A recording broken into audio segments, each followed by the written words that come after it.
10, 9, 8, 7, 6, 5, 4, 3, 2, 1.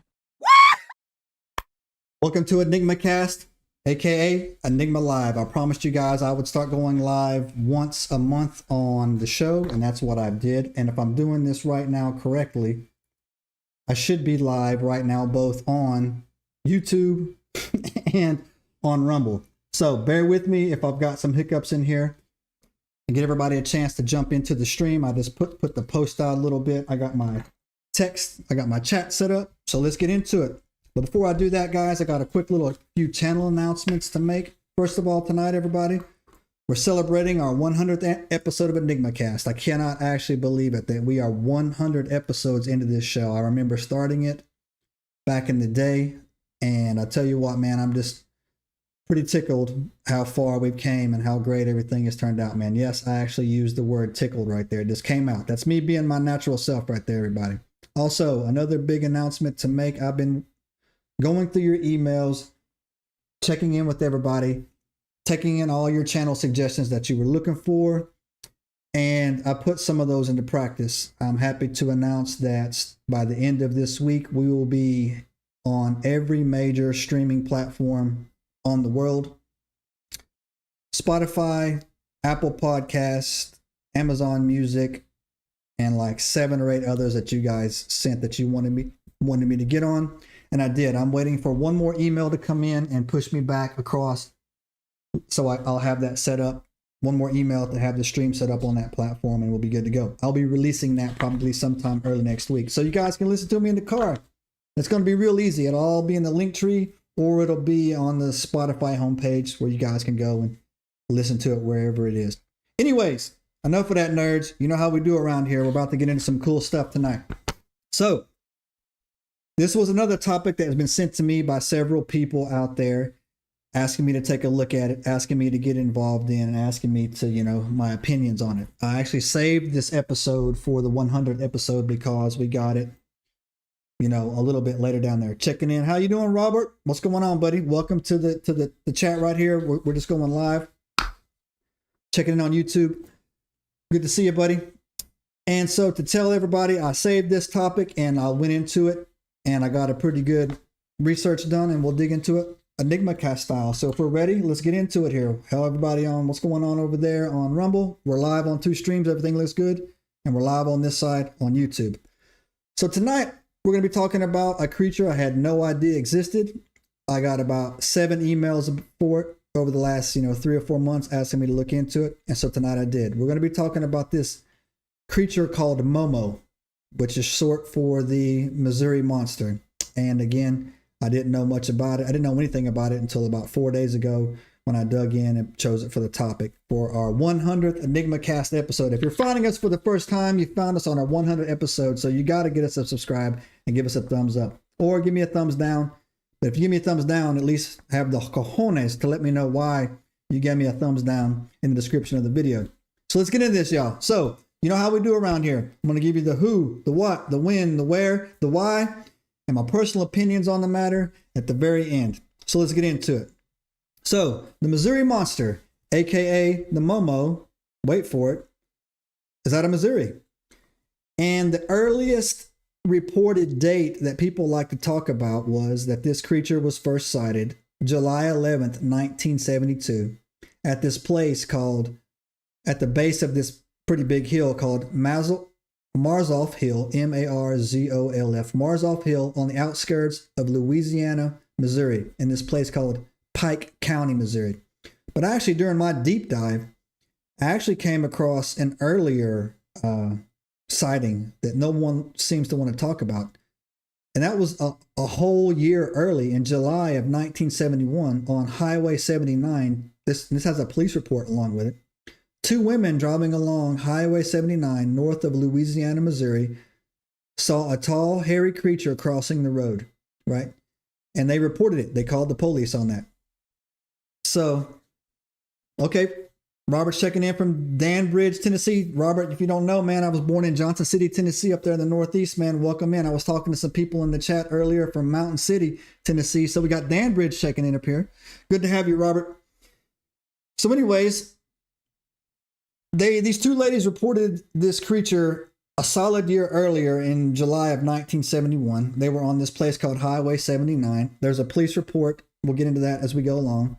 That was connected with this. But that's not what got the traction. The traction about this creature came about in July 11th of 1972. A solid year later is when this thing took off, right? Now, so fun fact for you, because if you went to a Tennessee school like me, Louisiana, Missouri is actually a town in Missouri. It's not the state or border of Louisiana or Missouri. Are not even close to each other. So where we're talking about, I thought it was funny because it made me had to check myself for a second when I was reading that. So basically, man, it's Louisiana is the town, and it's in this place called Pike County in the state of Missouri. And it's right along the edge of the Mississippi River near the Illinois border, actually. So I just thought it was weird. So when people say Louisiana, Missouri on this channel, what we're talking about, we're actually talking about the city in Missouri. But it's really, we're going to be really dialing into this place called Marzolf Hill, is where this pretty fascinating encounter took place, and kind of scary, actually. So anyway, so let me give you a description of Momo, right? Momo is a little bit different than some of the other descriptions that people have submitted stories about that we've looked into on this channel, cryptid-wise. He's bipedal, 2 feet. Now, he's only about 6 to 7 feet tall. He's described as being tall.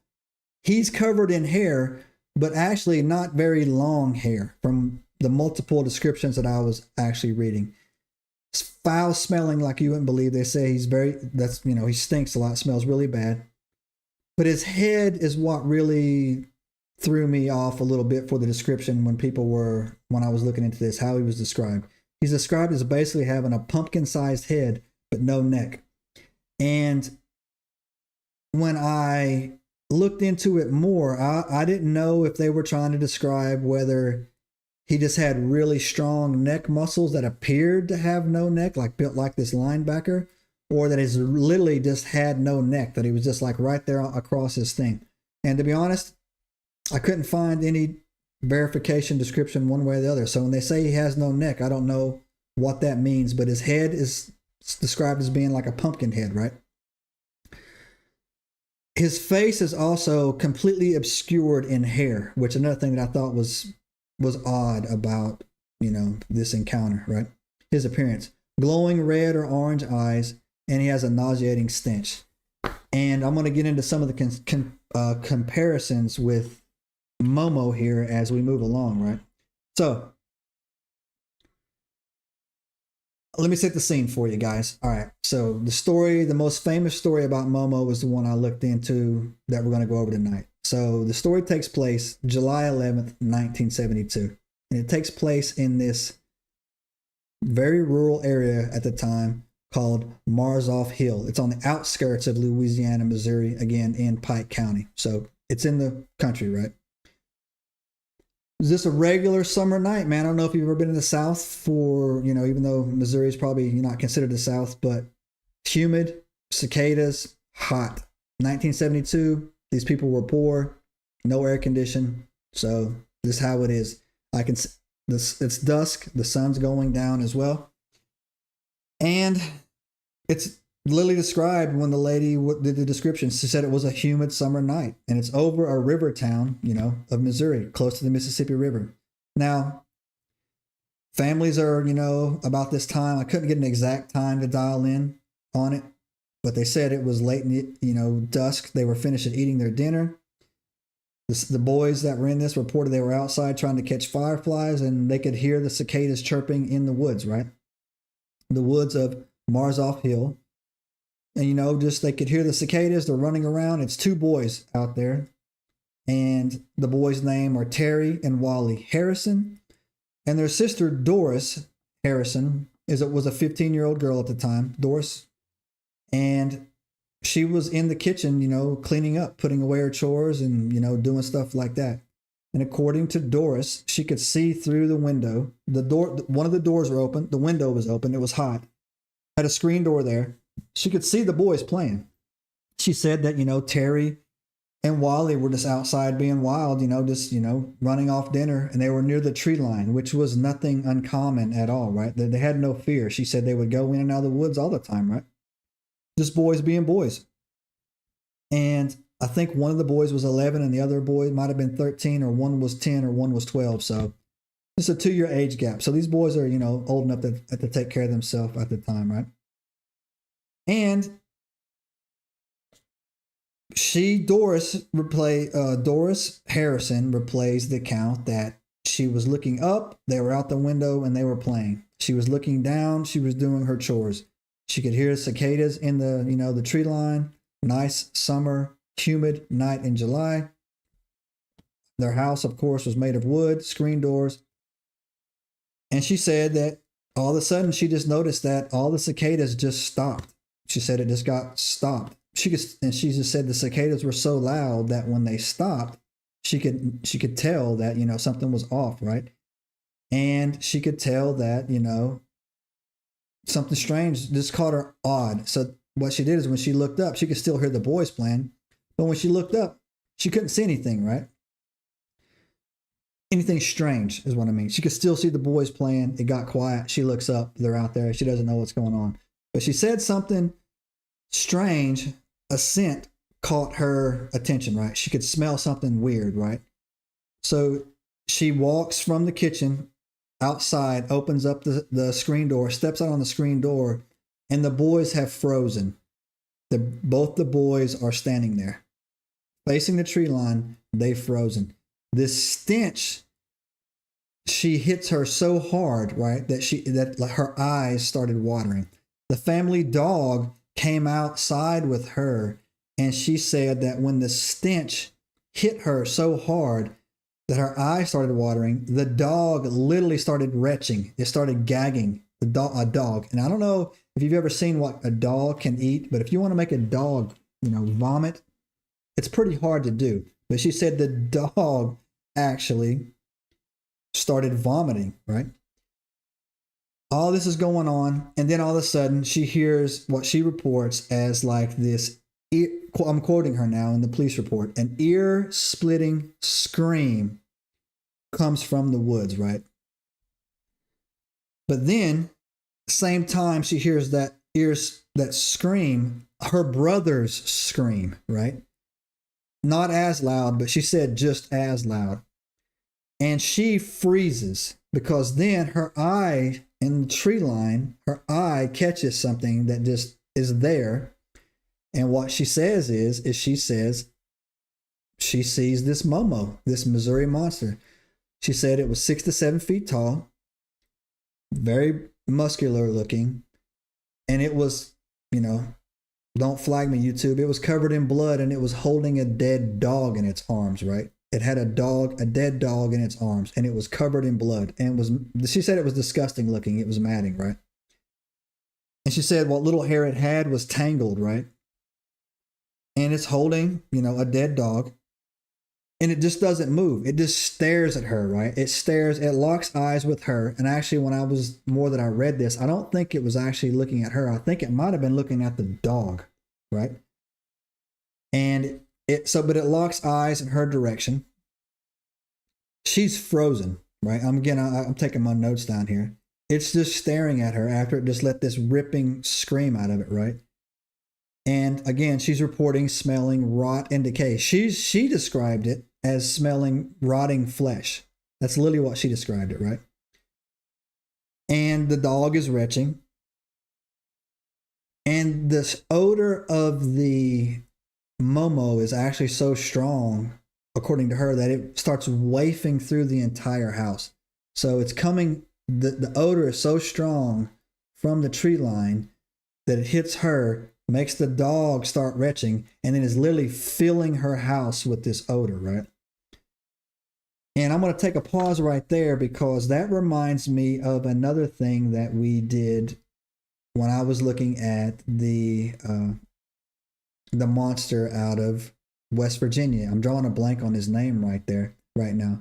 But the people said that when they got around him, it released some kind of, stench or gas to them that made their eyes water. and it freaking took off. If anybody can remember what that episode was, I think it was one of our lives we did about a month ago in West Virginia, monster on there. Some type of chemical attack. And it makes me think that I wonder if this is some type of feature of this creature as well, that the stink that it lets off is actually some type of defense mechanism or an offensive weapon or something to maybe, immobilize the dog somehow so it's easier to get and it's not making noise when it scoops it up. And there's other animals in the wild that do that all the time, man. The skunk is just perfect. Getting sprayed by a skunk is absolutely terrible, right? I've never had that happen to me, but I've heard people that's had that happen to, right? So it just made me think there, made me pause when I was reading the story that, maybe that this creature, Momo, actually, that's one of his offensive weapons. He was actually trying to get that dog, and that stink was trying to get everybody else to go away while the dog is literally laying there convulsing and retching, right? So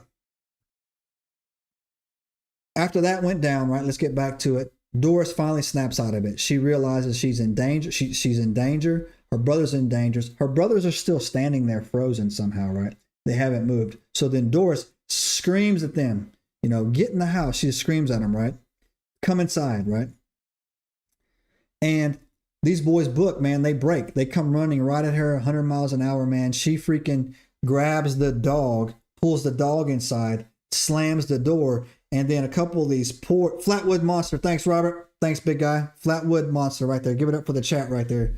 Somebody give the chat some hearts over here, man. Flatwoods monster.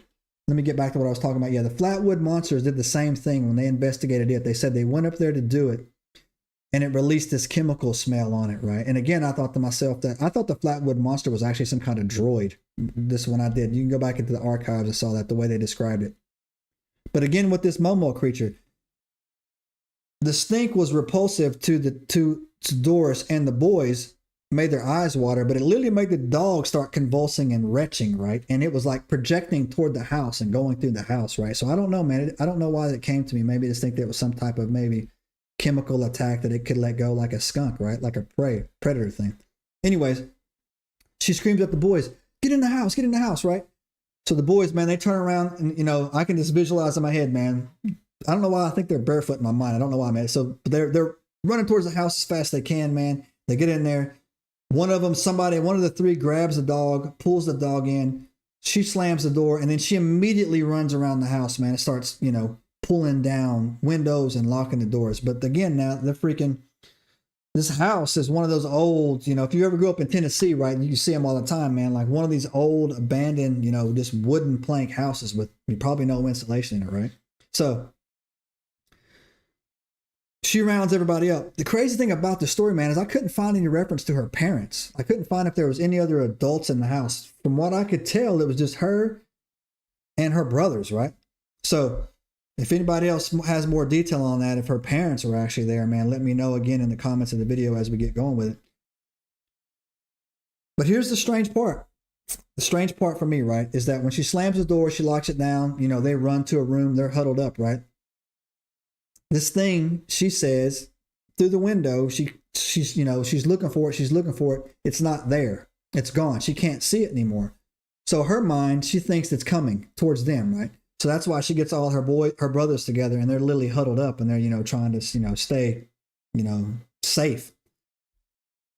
But it didn't try to get in the house. It didn't stalk the house. It didn't rake on the house. It didn't do anything, right? And again, it leads me back to it was after that dog, right? And again, that's what I think it was looking for. It was looking for dinner. It already had, again, I know people have sensitive hearts, man, but like it had a dead dog in its hand already, and it was covered in its blood, right? And I think it wanted that dog. So again, when she said that smell hit her and started going through the house, the dog was right next to her on the porch, right? And so again, this is just a theory that I have.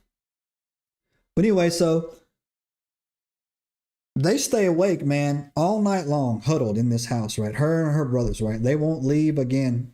And she said that every time the floor would creak or the wind would blow, she was terrified, right?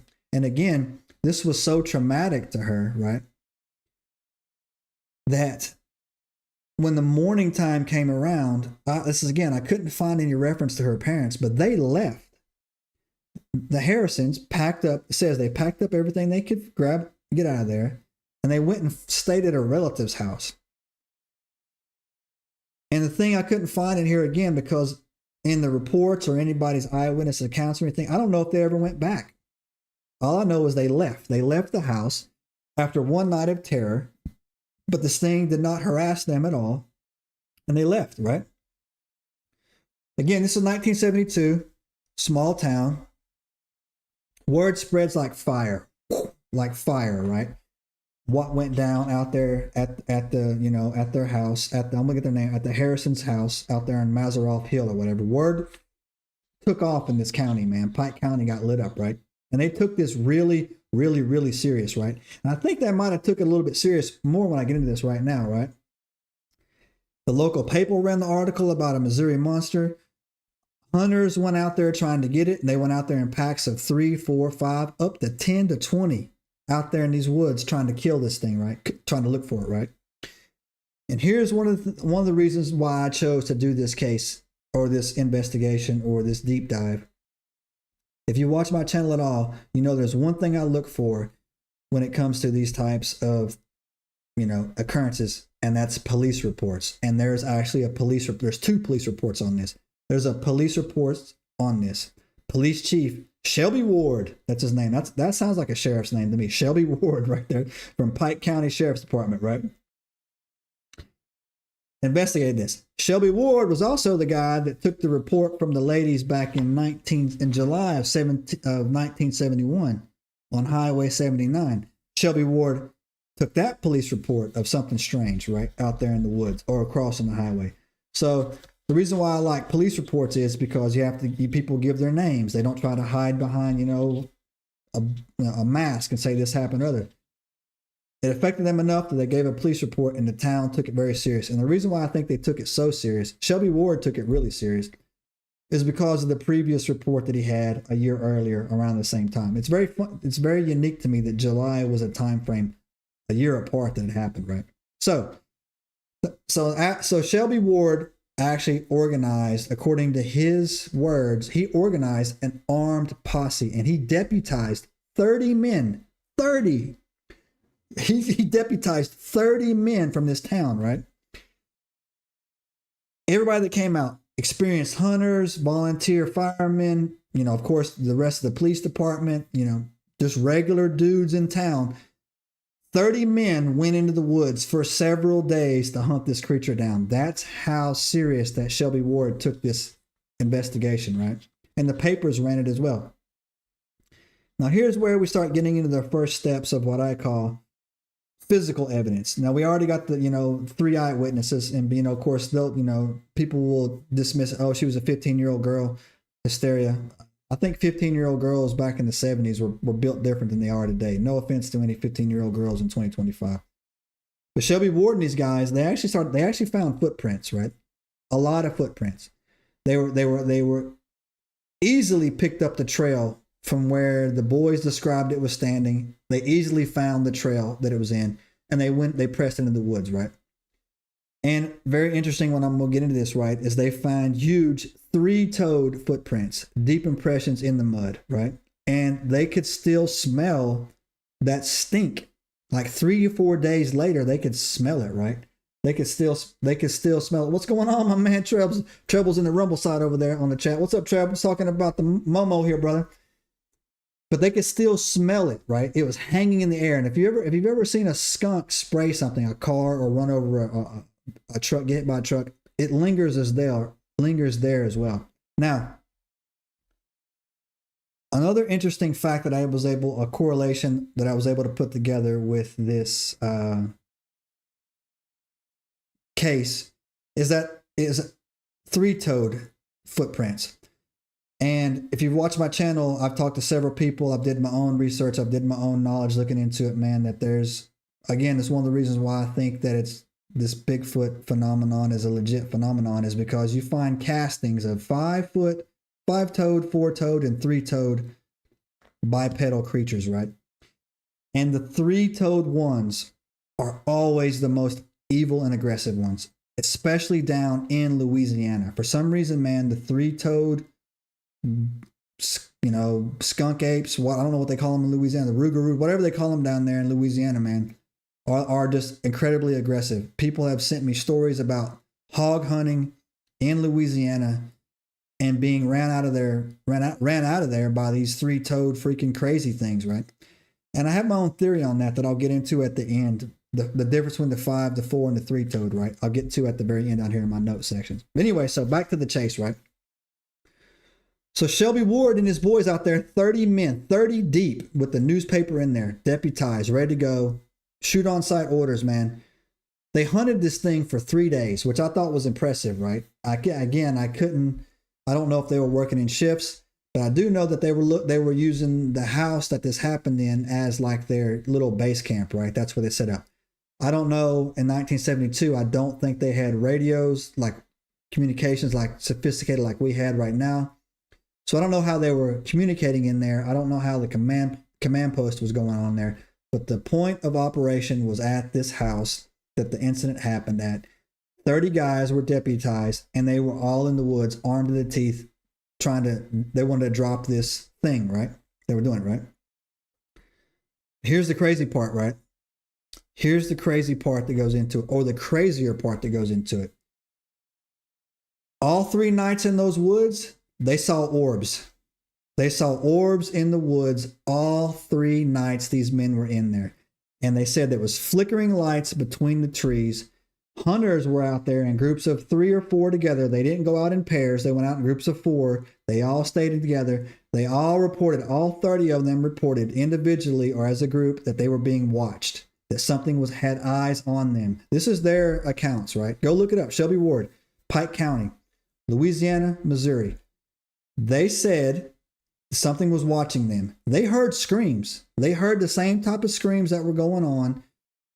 I don't know if they described an accurate description of what she heard compared to what they heard, but they heard screams. They reported being watched, and they reported orbs. And I'm telling you right now, I've been hammering on this now for a good bit about there is a paranormal connection between these Bigfoot sightings or cryptid sightings in general and these, Bigfoot stuff, orbs. It's all connected, man. There are police files out of British Columbia, Canada, by the Royal Canadian Mounted Police, RCMPs, right? In their reports, you can go get the reports, you can go look it up. They report those cigar-shaped UFOs in the reports as Bigfoot ships. That's what they report them as in their reports. We got sightings of Bigfoot ships in the area. And you can go out there as well into Washington. And I want to say Alaska. They say that when you see UFOs and orbs, Bigfoot's not far behind. This is not me quoting this. This is them, right? And I know that some of the cryptid investigators, my buddies, they call it the woo. And they don't believe it. They want to say that these creatures are Giganticus Pithecanthropus or, just a lost ape. I personally respectfully disagree with that. I know a lot of other people just on the other side. Go look at my body of work. Again, today's my 100th episode. Go look at it. They'll say that the 100% is the woo, that the 100% something's going on.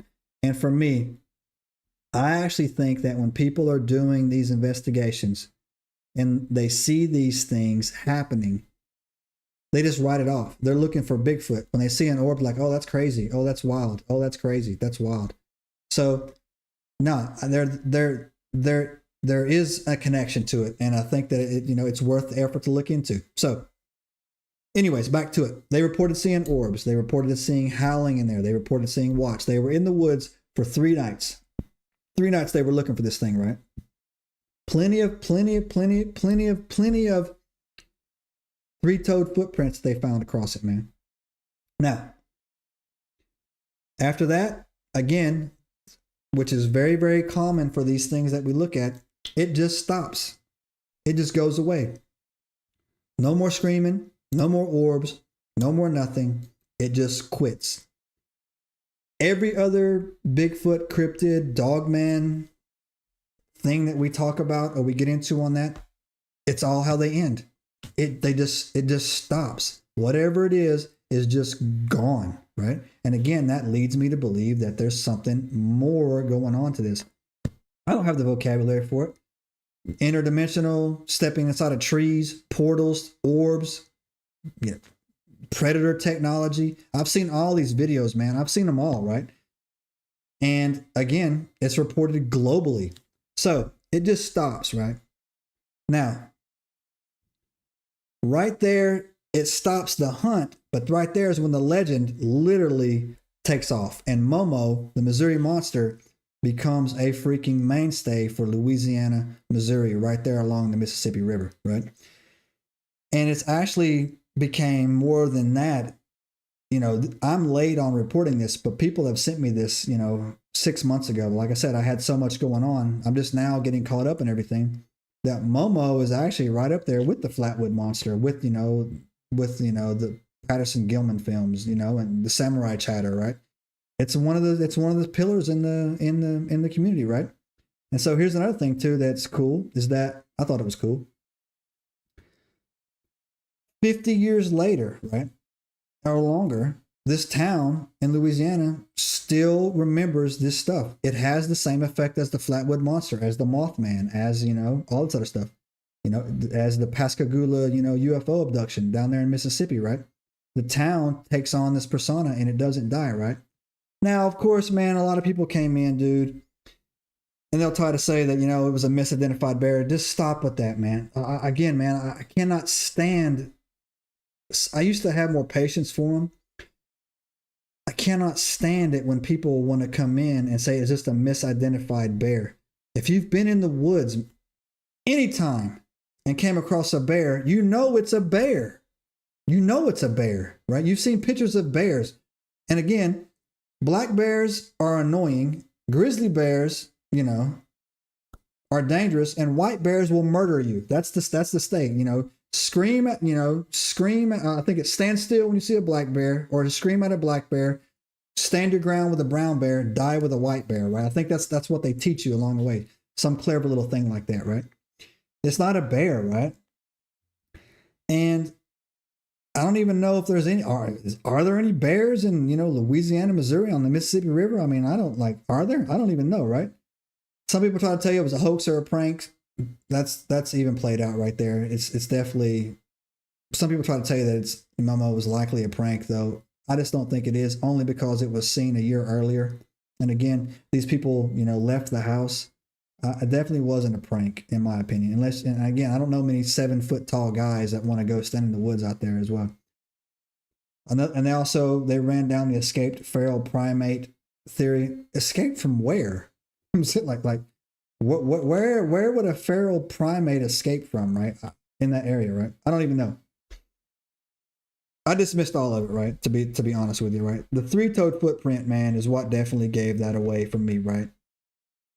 And here's where the comparison comes into it, right? In my notes. This thing sounds a lot like the Florida skunk ape. A lot like it, right? My last episode, I literally got a PhD in my freaking... Oh, Trey, thanks. Hey, thanks, buddy. Thanks, man. Thanks over in the chat, man. Sorry, I forgot I got 2 chats going over here, bro. If you want to know about the tree portal, go to Paranormal Radio on the YouTube channel. He's just finished up his tree stuff there, right, man? So, yeah, right? So here's the thing that goes across now, right? This MoMo sounds a lot like a skunk ape down in Florida.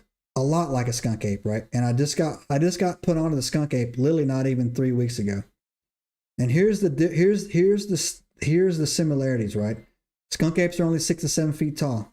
Skunk apes are mean, super mean. Momo's 6 to 7 feet tall. Momo seems, he didn't attack the house, but very aggressive. The skunk apes get their name down here in Florida because they smell so bad. They stink. They smell bad. Momo stinks. Here's the most important thing. The most important thing across the board for me with this is that MoMo is along the Mississippi River, which is marshy, swampy. Skunk apes are down here in the Everglades and south, in the swamps, right?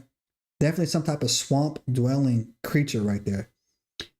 And They're always seen in the hottest months of the year, July, August, end of June. They're always seen. It seems like they're when they're the most active is when it's so hot. Florida down here, I got first taste of it, man. August in Florida is no joke, bro. It is no joke, man. This heat down here is at another level. Literally, man, in June and July, Florida's just warming up. So super hot, right? And again, here's another reason why I don't think this MoMo encounter happened July 11th, right? There was actually 2 more reported sightings of MoMo that caused the same amount of hysteria. I couldn't find any police reports about it, but they went out hunting it, right? And here they are.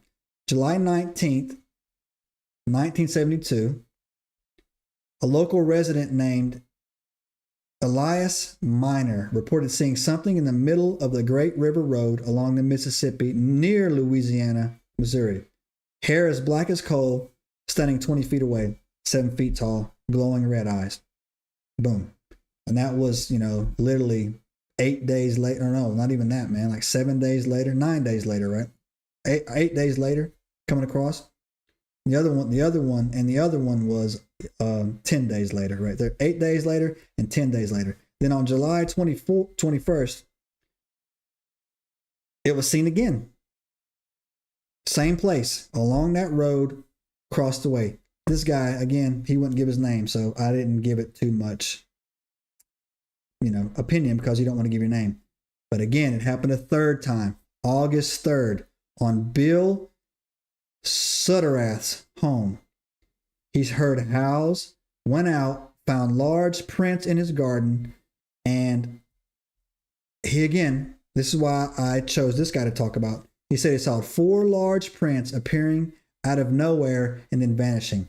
He found 4 large prints in his garden where, planting cabbage or whatever they're doing out there.